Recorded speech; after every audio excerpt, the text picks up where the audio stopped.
Hi mga ka-bakers! Kumusta kayo? Ngayon naman ay gagawa tayo ng Taro Ube Mousse Dream Cake. Handa na ba kayo?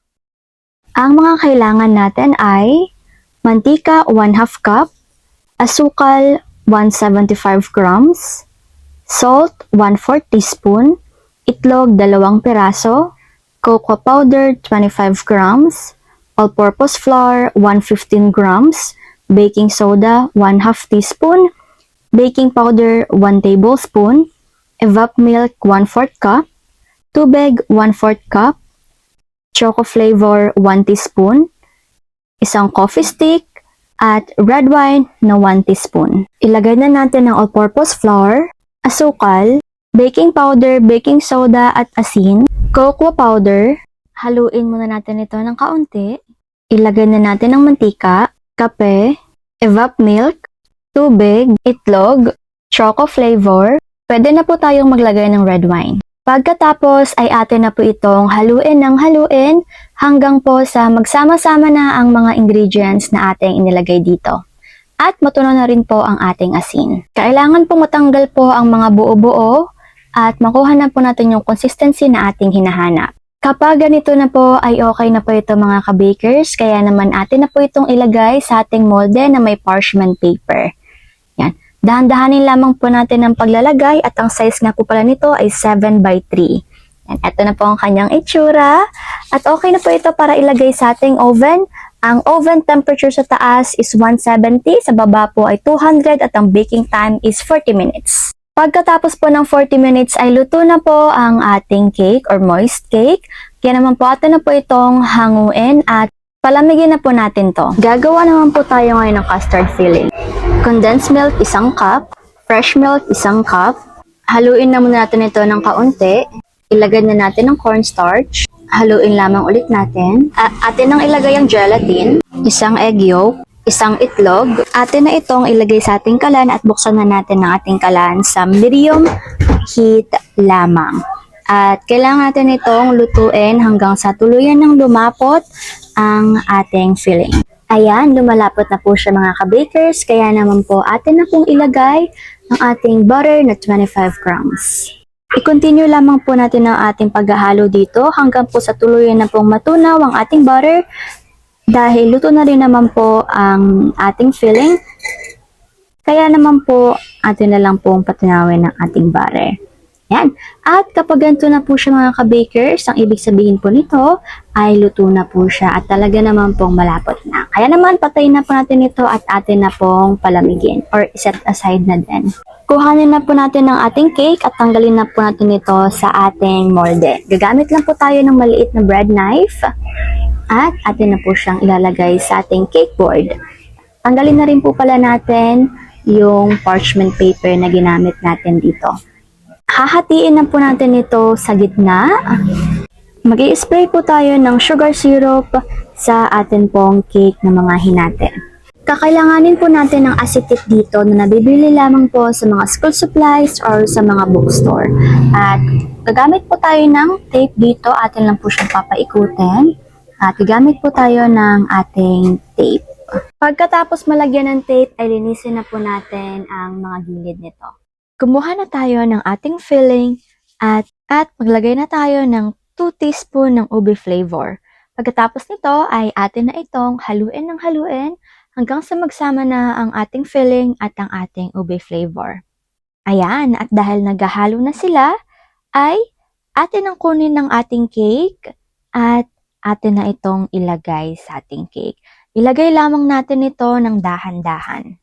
Naglalagay kami ng mga 2 to 3 tablespoon nito. Pagkatapos ay inaayos na namin ito. Pero nasa inyo na rin naman kung gusto nyong damihan ang inyong paglalagay. Syempre pagkatapos ating ilagay, atin na itong ayusin at pantay-pantayin. Kailangan niya po pala ay makover po ang bawat gilid at ang gitna nito. At kapag tapos na po, eto na po ang kanyang itsura. Yan, atin lang pong ayusin. At ang next naman po ito ay gagawa na po tayo ng ating whipping cream na 150 grams. Atin lang po siyang i-mixer at hayaan lang po natin siyang umalsa. At dahil umaalsa na po ito, ay atin na pong patayin ang ating mixer. At pagkatapos naman po ay kumuha na po tayo ng ating lalagyan dahil atin na po itong ililipat. Ilagay na rin po pala natin ang mga filling na naiwan or mga natirang filling kanina. At maglagay na tayo ng 2 teaspoon ng ube flavor. Ngayon naman ay atin na itong haluin ng haluin hanggang sa magsama-sama na ang mga ingredients na ating nilagay dito. Lalo na ang whipping cream at ang ating ube flavor. At dahil tapos na po ito, kaya naman po pwede na po tayo huminto sa ating paghahalo at atin na po itong ilalagay sa ating cake. Yan. Pwede naman pong ilagay na po natin lahat ito or pwede naman po kayong mag-iwan kung meron pa po kayong paggagamitan. Pero kung wala na po, mas masarap po ito kapag nilagay na po ito natin lahat. Pag na-freeze na po siya, lasa na po siyang ice cream. Anyways nga po mga ka-bakers, tayo na po ay gagamit ng ating kutsara para po mas mabilis natin siyang maayos at saka mapantay. Gagamit lang po tayo nito at gawin lang po ito nito ng dahan-dahan. At kapag napantay na po ito, ay ready na po ito para sa ating freezer.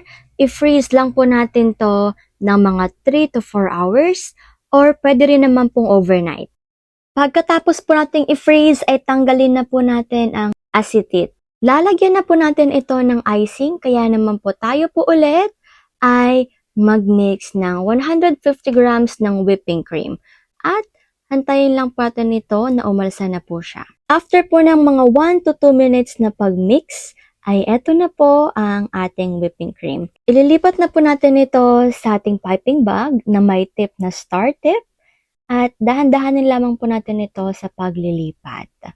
Pagkatapos po naman ay atin na pong kunin ng ating cake at nalagyan na po tayo ng design. Magsimula po tayo sa mga gilid or sa pinakadulo at papasok po or paloob po siya. Yung size naman po nito or yung bilang po nito ay kayo na po ang bahala. Just make sure lamang po mga ka-bakers na hindi po siya sobrang laki at hindi rin naman po sobrang liit. Basta po kayo na po ang bahala. As long as po na wala pong maraming gap, ay okay na okay po iyan. Ayan. Lapit na nga po tayong matapos sa ating icing. Ayan. At kayo na rin po ang bahala kung uubusin niyo po ba ang icing na ating ginawa. Dahil masarap naman po ito, basta po ay pasok na pasok po sa ating panlasa. Ayan, yan na po ang kanyang itsura. Pero maglalagay pa po tayo ng chocolate ganache. Sa mga chocolate ganache po ay nabibili po ito sa mga baking supplies. Or kung gusto niyo pong gumawa ay pwede niyo pong panoorin ang aming mga chocolate cake dahil doon po ay meron po kaming tutorial kung paano po gumawa ng choco ganache. Yan naman po ay atin lang po siyang lagyan sa taas para po mas lalo pa pong gumanda ang ating cake. Ayan. The last but not the least ay maglalagay na po tayo ng blueberry filling sa taas. Kayo na po ang bahala kung gaano po kadami ang blueberry na gusto nyo ilagay. At sa mga nagtatanong po ay bibili po ito sa mga bakery supplies or kaya naman po sa mga supermarket. Madalas po ay meron din po doon. Balik na nga po tayo, no? Kayo na po ang bahala kung gaano po kadami as long as maganda po siya tignan at higit sa lahat ay hindi naman po siya nakakasira sa complement ng ating cake. So, eto na nga po mga ka-bakers, presenting ang finished product ng ating Taro Ube Dream Cake na sobrang sarap, sobrang yummy, at higit sa lahat ay hindi pa po talaga kayo magsasawa. Kaya naman sa mga mahilig po sa taro, abay, at sa ube, abay, eto na po talaga ang the best para sa inyo. Kaya naman, gawin nyo na rin po mga ka-bakers. Hindi ko na nga po ito patatagalin pa at eto na nga po ang ating food for the soul ngayon. Mga awit 46, 1 to 3. Ang Diyos ang ating lakas at kanlungan at handang saklolo kung may kaguluhan. Di dapat matakot, mundo'y mayanig man, kahit nasa dagat ang bundok matangay. Kahit na mangalit yaong karagatan at ang mga burol mayanig mangimbal. Amen mga ka-bakers! Ang Diyos ang ating refuge at ang ating kalakasan, sapagkat Siya ang nagbibigay ng mga iyon para tayo ay mas mabuhay pa at mas lalong kumapit sa Kanya. Dahil ano ba naman tong problema na to?